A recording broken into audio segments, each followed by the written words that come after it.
अस्सलाम वालेकुम, welcome to Baithak with Mahmood Hashmi and Guftar Ahmed. जी डॉक्टर साहब, आज कौन सा टॉपिक लेके आए हैं आप? आज देखें हमारे मुल्क में बहुत कम स्टूडेंट हैं जो यूनिवर्सिटी लेवल तक जाते हैं। जी जी और उस यूनिवर्सिटी लेवल के बाद फिर उससे भी कम हैं जो मास्टर करते हैं। जी जी लेकिन मास्टर के बाद वो रुक जाते हैं, वो चाहते हैं कि बाहर जाएं और किसी तरह स्कॉलरशिप अवेल करें। तो सही। बेसिकली वीडियो ये है कि कौन कौन से तरीके हैं जिनकी बेस पे वो स्कॉलरशिप लेके अपना काम भी चला लें, अपनी एजुकेशन भी कंप्लीट कर लें और साथ उनका रहना खाना पीना भी किसी हद तक कम से कम हो जाए। जी जी, ये बिल्कुल बहुत इम्पोर्टेंट टॉपिक है। मैं समझता हूँ बहुत सारे लोग जो हैं वो अक्सर वो बेशतर पूछते हैं। मेरे जानने वाले, आपके जानने वाले भी पूछते होंगे, जनरल भी हमने देखा, हमारे स्टूडेंट्स भी पूछते हैं जब मास्टर में होते हैं कि सर हम बाहर जाएं तो हमें कितना खर्चा होगा, हमें कोई क्या स्कॉलरशिप मिल सकता है, तो स्कॉलरशिप कैसे ढूंढते हैं, जी बिल्कुल। कैसे, तो इस पे बात करना बहुत ज़रूरी है ताकि हमारे जो स्टूडेंट्स हैं, जो पर्टिकुलरली जो मास्टर कर लिया जिन्होंने, क्योंकि सबसे ज़्यादा जो स्कॉलरशिप अगर दुनिया में देखें तो पीएचडी लेवल की, पीएचडी का ही तो है, पीएचडी में बहुत आसानी से आपको comparatively other levels of education जो है ना स्कॉलरशिप मिलता है।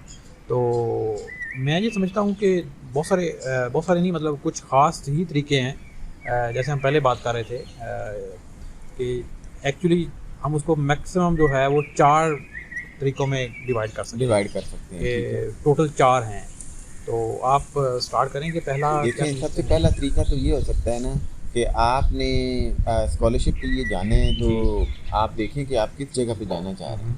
यस। और फिर जिस जगह पे आपने जाना है उसकी फंडिंग एजेंसी ढूंढें।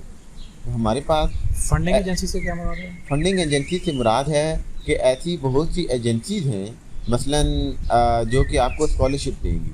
मसलन आप इसको अगर देखना चाहें तो ऐसे होगा, बहुत से लोग हैं, बहुत सी कंपनीज हैं, बहुत सी इंडस्ट्रीज हैं जो कहती हैं कि इस दुनिया में हमेशा इल्म और लेटेस्ट रिसर्च और वो फ्लॉरिश करे, आगे बढ़े।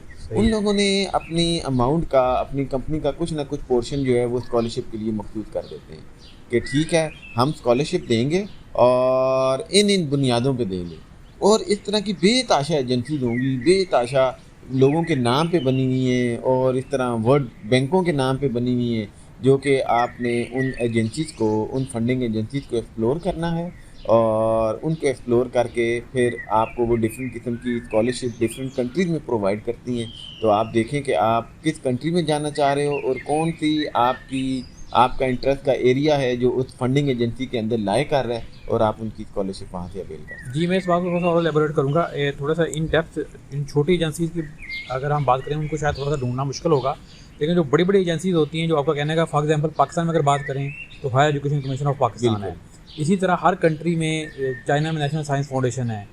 इसी तरह हर कंट्री के अंदर एक मेन फंडिंग एजेंसी भी मौजूद होती है।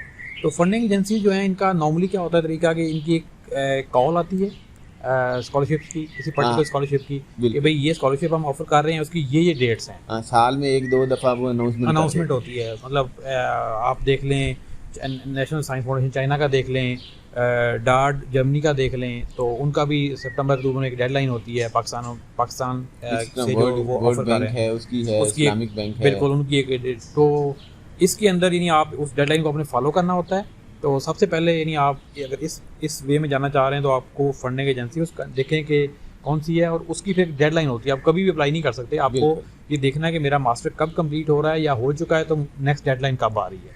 और समटाइम्स कुछ एजेंसीज ऐसी भी हैं जो ज़रूरी नहीं है कि उस वक्त आपका कंप्लीट हो चुका हो। फॉर एग्जांपल डार्ट जो है जर्मनी का है, तो वहाँ अभी आप अगर फाइनल सेमेस्टर में हैं और आपको लगता है कि उनकी डेडलाइन आ गई है, तो यू कैन अप्लाई देयर।